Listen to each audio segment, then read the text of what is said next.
لو أنزلنا هذا القرآن على جبل لرأيته خاشعا متصدعا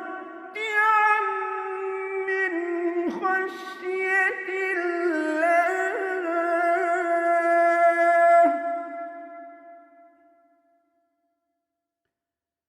وتلك الأمثال نضربها للناس